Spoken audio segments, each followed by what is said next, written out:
ကဲတကယ်ချင်းတို့ရေးဒီတစ်ခါလုပ်ပြမှာကတော့ hair conditioner လုပ်ပြပါမယ်เนาะ hair conditioner ကိုထိုင်းကလာတဲ့ထိုင်း made package လေးနဲ့လုပ်ပြပါမယ်ဘာတွေပါလဲဆိုတော့အများကြီးမပါဘူးလွယ်လွယ်လေးပဲเนาะ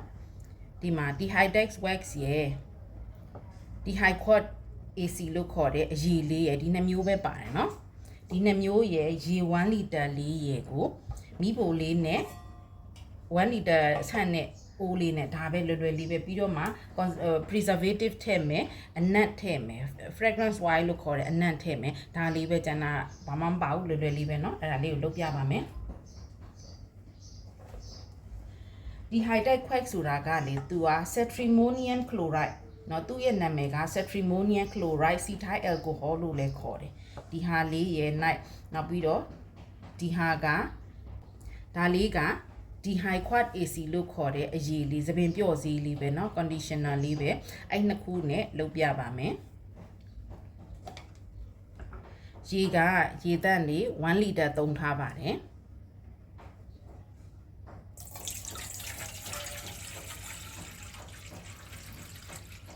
ရေတန့်1လီတာလေးကို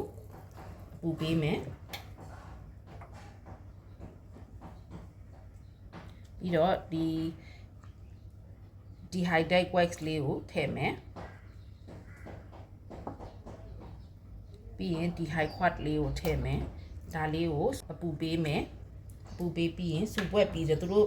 သုံးခုတသားတည်းဖြစ်သွားပြီဆိုရင်ရပြီ preservative လေးထည့်မယ်အနံ့လေးထည့်မယ်ဆိုပြီးသွားပြီ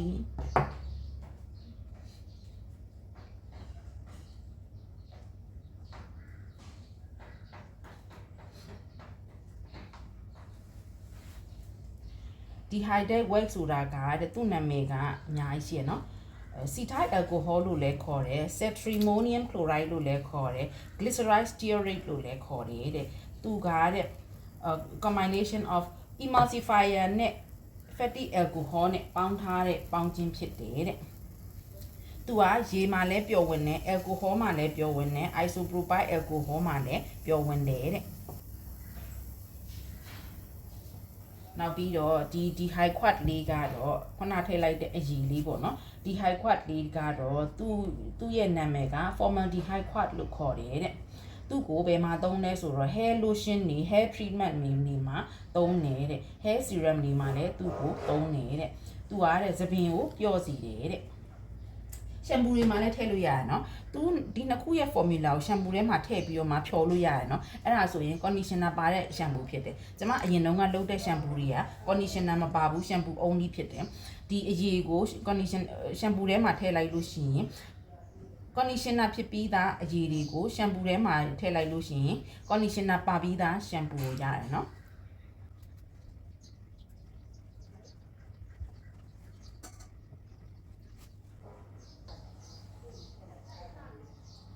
တဖြည်းဖြည်းနဲ့အရည်လေးပျော်လာပြီเนาะ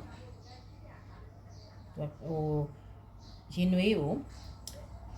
အပူပေးမယ်ဆိုလို့ရှိရင် temperature အမြင့်ကြီးမပေးနဲ့เนาะ temperature ပျော့ပျော့လေးပဲပေးမယ်เนาะအပူချိန်နည်းနည်းလေးနဲ့ temperature နှိမ့်နှိမ့်လေးပဲပေးမယ်เนาะ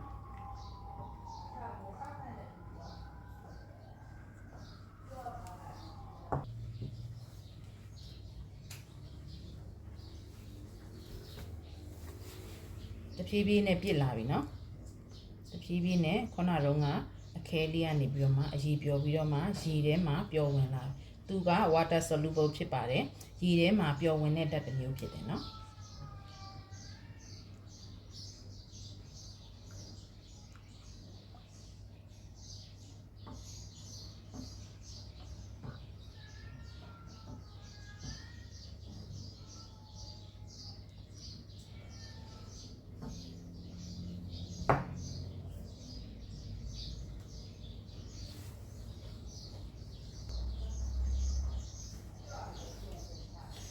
ဖြည်းဖြည်းနဲ့အရည်လေးပျော်လာပါပြီတသားလေးဖြစ်အောင်ထားပါမယ်ဖုတစ်ကလေးရှိသေးရဲ့เนาะတသားလေးမဖြစ်သေးဘူးเนาะတသားလေးဖြစ်အောင်လို့ထပ်ပြီးထားပါအောင်မယ်เนาะမီးအားပျော့လေးနဲ့ပဲကြိုးပါတယ်เนาะအရည်ပျော်အောင်ကြိုးပါတယ်เนาะ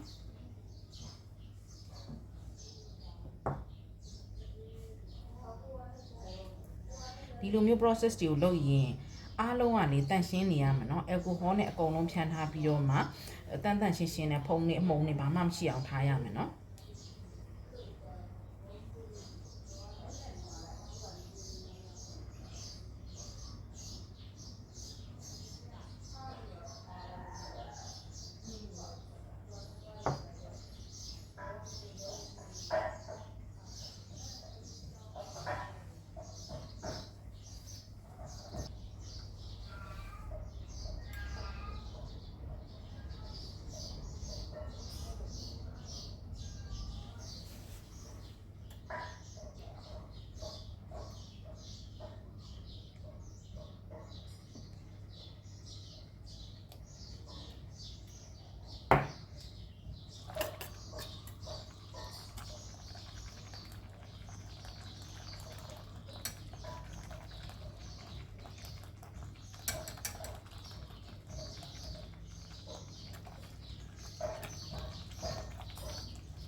အပူချိန်အရမ်းများနေပြီနော်တေချာလေးမှုပေးရတယ်ပျော်ဝင်အောင်လို့တေချာမှုပေးရတယ်နော်ပြီးရင်ဒီပူချိန်ကိုအေးသွားတော့မှ preservative ထည့်မယ်နော် preservative က1 gram လောက်ပဲ1 ml 1cc လောက်ပဲထည့်မယ်နော်အနံ့ထည့်မယ်အနံ့ကိုကြိုက်တာထည့်လို့ရတယ်ကျမကကိုယ့်ကိုကြိုက်တဲ့အနံ့လေးထည့်တယ်ဒီနံ့ကလည်းဒီပူချိန် temperature နှိမ်သွားတော့မှထည့်မယ်နော်ပူတဲ့ချိန်မှာဒီနံ့ကိုထည့်လိုက်ရင်အနံ့ပြေသွားတယ်တကြမခံတရှိမခံဘူးပေါ့နော်အဲ့ဒါကြောင့်မို့လို့ကျမဒီအပူချိန်ကိုရော့ကျသွားတော့မှပဲအနံ့နဲ့ preservative ကိုထည့်ပါမယ်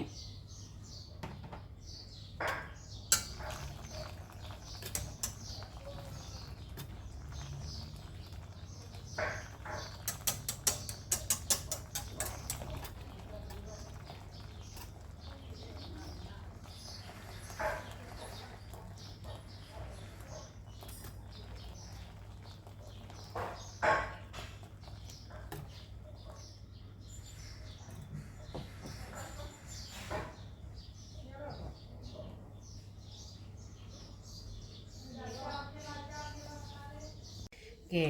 hair ခုနလုပ်တဲ့ hair conditioner လေးကတနားရီလောက်အချိန်ပေးလိုက်တဲ့ခါကျတော့အေးသွားပြီအဲ့လိုအေးသွားတဲ့အချိန်ကျမှကျမတို့က preservative နဲ့ fragrance oil ကိုထည့်ပါမယ် preservative က1 ml ပဲထည့်မယ်နော်ဒီလိုမျိုးဟို pipe လေးနဲ့ထည့်မယ်နော်1 ml ဆိုဒီလောက်လောက်လေး1cc ပါနော်အဲ့လောက်လေးပဲထည့်ပါမယ်လောက်လေးပဲထည့်ပါမယ်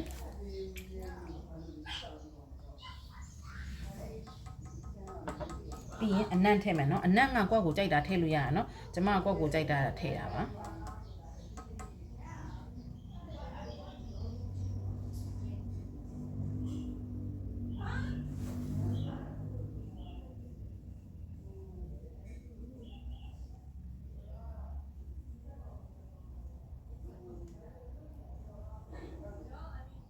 3cc လောက်ထည့်မယ်နော်အနံ့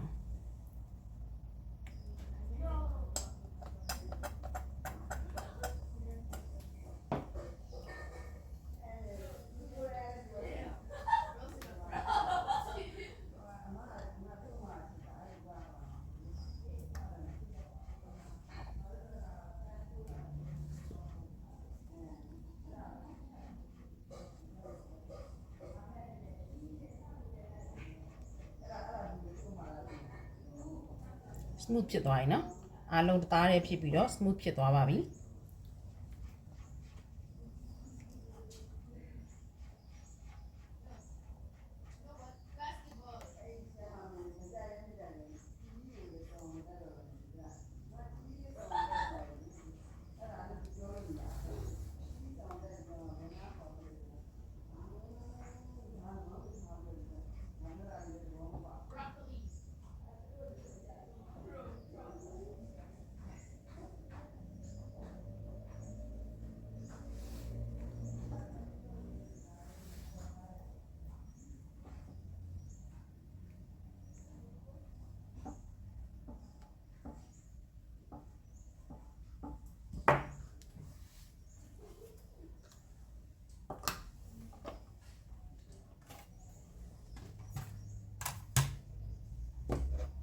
conditioner ထည့်တဲ့ဘူးလေးနဲ့ထည့်ပါမယ်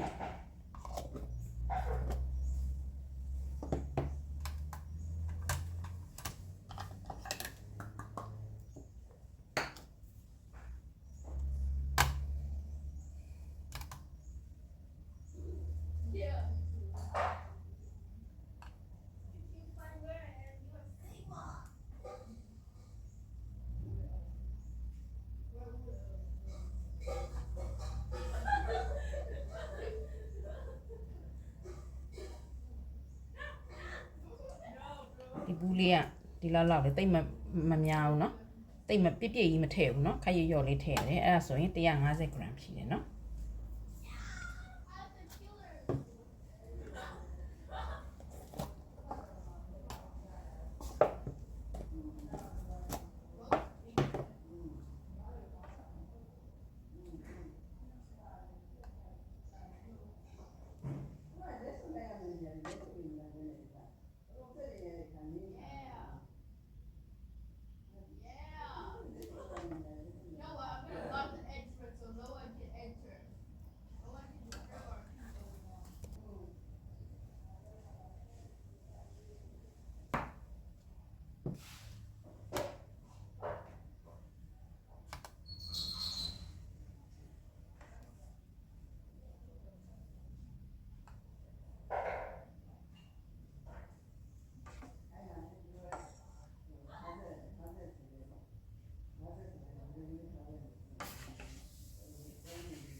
ကဲ homemade hair conditioner လေးရပါပြီရှင်